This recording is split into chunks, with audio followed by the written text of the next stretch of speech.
Sahabat pejuang pencari kerja, bagaimana kabarnya hari ini? Semoga selalu dalam keadaan sehat dan tetap optimis, karena dengan optimis berarti harapan itu tetap ada dan kesuksesan pasti dapat diraih. Pada bagian 2 ini, sebelum menyampaikan tentang informasi lowongan kerja, terlebih dahulu menyampaikan sikap-sikap yang dapat menjadi penghambat untuk mendapatkan pekerjaan. Hal ini berdasarkan temuan saat melakukan wawancara kerja dengan pelamar kerja dan pembimbingan siswa. Sikap penghambat mendapatkan pekerjaan ini tentu mulai dikurangi dan sampai bisa dihilangkan. Sikap-sikap penghambat pekerjaan itu seperti merasa bimbang antara bekerja atau melanjutkan sekolah, kurang keberanian menghadapi tantangan baru, kurang rasa percaya diri menerapkan kemampuan yang diperoleh dari dunia pendidikan pada dunia kerja, jual mahal karena merasa sekolah kuliah di tempat bonafit, ketidaksiapan berubah dari dunia pendidikan ke dunia kerja, bertahan pada sikap pekerjaan yang sesuai dengan jurusan sekolah atau kuliah yang diambil, sering tidak tahan terhadap pekerjaan yang penuh tekanan di tempat kerja, kurang sabar mengikuti proses rekrutmen yang panjang, posisi pekerjaan ingin langsung di level middle management atau top management, tidak mau dari posisi low management. Seringkali memasang tarif gaji yang tinggi di awal kerja. Bagaimana, apakah sikap-sikap di atas beberapa ada pada diri sahabat? Kalau ada, mari kita mulai hilangkan. Kalau tidak ada, berarti para sahabat keren semua. Mari kita lanjutkan pada sikap berikutnya yang menghambat untuk mendapatkan pekerjaan, yaitu kurang memahami cara menjual potensi diri kepada perusahaan, kurang memahami mengetahui kompetensi yang dibutuhkan perusahaan, kurang motivasi semangat untuk mendapatkan pekerjaan, tidak tahan lingkungan baru perusahaan, sering tidak memanfaatkan kesempatan atau peluang pertama kali, adanya perasaan minder atau kurang percaya diri pada saat bersaing dengan sekolah atau perguruan tinggi lain yang lebih terkenal. Itulah hambatan yang sering ditemui di lapangan bagi pelamar yang belum berpengalaman. Prinsipnya, kalau kita ingin cepat mendapatkan pekerjaan, yang paling penting adalah kesiapan mental untuk berjuang, berubah dari dunia pembelajaran pada dunia kerja, dan realistis di mana ada peluang maka ambillah peluang itu. Kalau motivasi besar dan secara mental siap, maka yakinlah kita akan mendapatkan pekerjaan.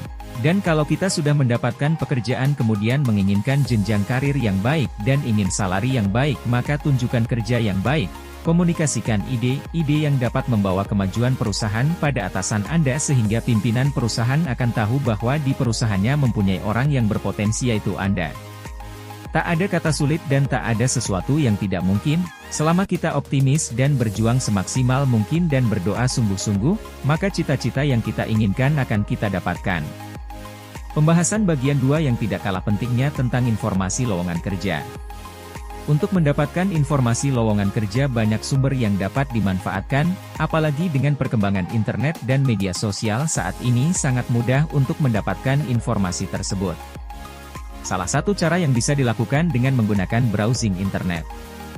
Untuk sahabat pencari kerja yang ingin bekerja di perusahaan level nasional atau multinasional dapat memanfaatkan cara tersebut.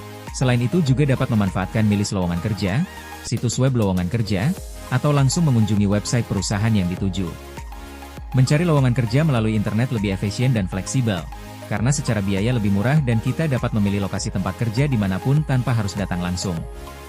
Sekali klik kita dapat memperoleh informasi lowongan kerja puluhan bahkan sampai ratusan lowongan kerja dari berbagai wilayah baik dalam maupun luar negeri dan berbagai posisi jabatan yang kita inginkan.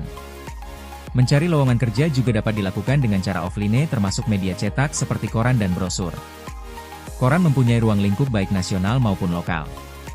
Kalau sahabat menginginkan bekerja di perusahaan manapun di seluruh wilayah Indonesia, maka koran yang dibaca ruang lingkupnya nasional. Tetapi apabila menginginkan bekerja di perusahaan yang tidak jauh lokasinya dari tempat tinggal sahabat, maka koran yang dibaca ruang lingkupnya lokal. Pilihan ada di para sahabat pencari kerja sendiri. Media televisi dan radio juga dapat menjadi alternatif sahabat untuk mencari lowongan kerja. Perusahaan yang mengumumkan melalui media televisi biasanya perusahaan yang mempunyai kondisi baik dan berskala nasional dan multinasional. Perusahaan-perusahaan yang bergerak pada bidang penyiaran sering menginformasikan melalui stasiunnya sendiri. Sedangkan perusahaan lokal banyak menggunakan jasa media radio untuk menyebarkan informasi adanya lowongan kerja. Para sahabat juga dapat memanfaatkan bursa kerja yang ada di sekolah atau perguruan tinggi masing-masing dan lembaga pemerintah atau independen lainnya. Orang dalam juga merupakan salah satu sumber informasi lowongan kerja. Ada perusahaan yang menerapkan metode rekrutmen melalui orang dalam. Alasan mendasar perusahaan mencari calon pegawai melalui orang dalam lebih disebabkan oleh faktor kepercayaan. Karena asumsinya tidak mungkin seseorang mempertaruhkan pekerjaan yang sudah dipegang dengan membawa orang lain ke dalam perusahaan dengan kondisi yang tidak baik. Dinas Tenaga Kerja setempat juga dapat menjadi sumber informasi lowongan kerja. Karena pengusaha yang akan membuka perusahaan terlebih dahulu mereka menghubungi pihak pemerintah melalui Dinas Tenaga Kerja termasuk proses rekrutmen, maka pastikan para sahabat mengurus kartu kuning yang dikeluarkan oleh pihak Dinas Tenaga Kerja setempat. Dengan berbagai kemudahan untuk mendapatkan informasi lowongan kerja tetapi juga membuka potensi lowongan kerja yang dapat merugikan sahabat pencari kerja seperti lowongan kerja fiktif, penipuan dan pekerjaan melawan hukum.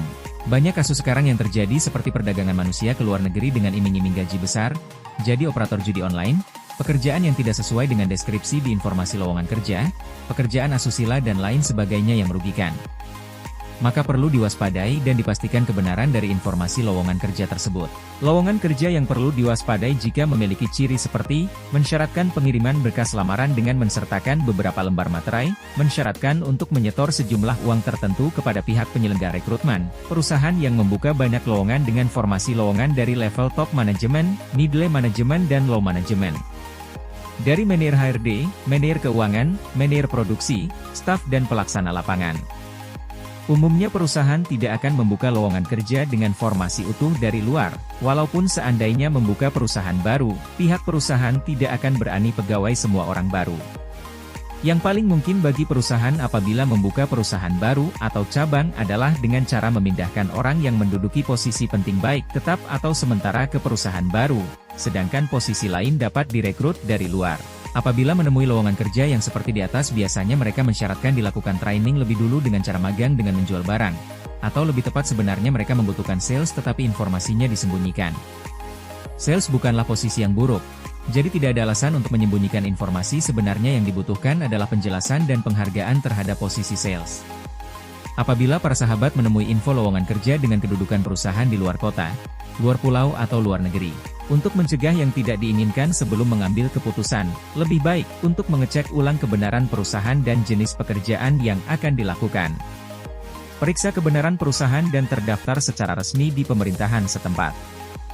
Apabila ingin bekerja di tempat jauh, carilah sumber informasi yang dapat dipercaya, apakah dari lembaga pemerintahan atau sekolah. Inilah akhir dari bagian tentang informasi lowongan kerja. Selanjutnya kita akan membahas tentang status pegawai di bagian 3. Sampai jumpa para sahabat, salam profesional.